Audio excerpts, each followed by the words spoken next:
Assalamualaikum warahmatullahi wabarakatuh. Perkenalkan, nama saya Arista Widya Klearista dari kelas 3A Agribisnis Politeknik Negeri Lampung dengan nomor pokok mahasiswa 207510006 semester 3. Baik, pada kesempatan kali ini saya akan menjelaskan tentang materi MPO atau manajemen produksi dan operasi. Sebelum itu kita harus mengenal dahulu kata manajemen. Manajemen itu pentingnya optimasi sumber daya, di mana sumber daya itu bisa diolah menjadi sesuatu yang bermanfaat. Sesuatu yang bermanfaat itu dikenal dengan 3 konsep, yaitu efektif, efisien, dan produktif. Kemudian yang kedua yaitu produksi. Produksi ini menunjukkan bahwa kita ingin membuat sesuatu yang tadinya tidak ada menjadi ada. Seperti contohnya tanaman, dari proses pembibitan hingga proses yang siap untuk dipanen. Kemudian yang ketiga yaitu operasi. Operasi ini berbicara tentang mekanisme. Mekanisme bisa secara konvensional atau secara tradisional dan juga secara modern. Mekanisme konvensional atau modern ini kita sebut dengan metode. Dalam metode terdapat proses atau transformasi yaitu continue, batch atau intermittent, kemudian special project. Jadi dalam kita mempelajari MPO ini sangat penting untuk memahami adanya konsep dari hulu sampai ke hilir, atau dalam arti sempitnya ya ini kita memahami kunci 5W plus 1H. Yang pertama yaitu why, where, kemudian what, when, dan di sini yang when itu kapan barang itu diproduksi.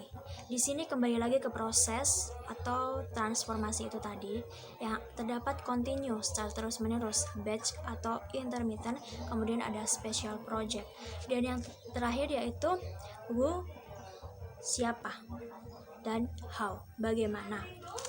Dan kemudian who ini dalam artian barang dan jasa ya, yang akan dikonsumsi oleh para pengguna, baik pengguna secara langsung atau pengguna secara tidak langsung.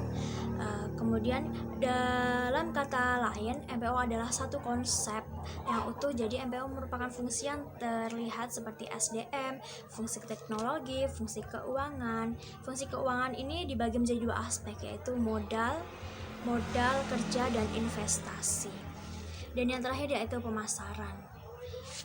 Kemudian 5 alasan mengapa kita harus mempelajari MPO. Karena 1, MPO sebagai simpul kolaborasi manajemen fungsional seperti pemasaran, keuangan, serta SDM. Dan yang kedua yaitu mayoritas biaya perusahaan menjadi tanggung jawab manajer produksi dan operasi. Dan alasan yang ketiga, mayoritas aset perusahaan yang menjadi tanggung jawab manajer produksi dan operasi itu berupa pabrik, mesin, kemudian peralatan besar lainnya yang memiliki nilai jual yang sangat besar. Kemudian yang keempat yaitu lebih dari separuh rangkaian kegiatan inti atau aktivitas primer sebuah perusahaan atau organisasi, mulai dari pembelian bahan baku, produksi, hingga distribusi. Distribusi ini ke pelanggan menjadi tanggung jawab dan kewenangan fungsi manajemen produksi dan operasi. Kemudian alasan yang kelima atau yang terakhir yaitu kepuasan pelanggan sebagai ultimate goals. Tujuan organisasi atau puncak organisasi berakar bersumber dari 4 elemen, yaitu quality, cost, delivery, dan sustainability. Keempat hal tersebut sangat terkait dengan aktivitas produksi dan operasi. Baik rekan-rekan semuanya, demikianlah penjelasan yang dapat saya sampaikan pada hari ini. Saya mohon maaf apabila ada salah kata dalam saya berucap dan dalam saya menyampaikan materi tersebut. Dan kepada Allah saya mohon ampun. Saya akhiri, wassalamualaikum warahmatullahi wabarakatuh.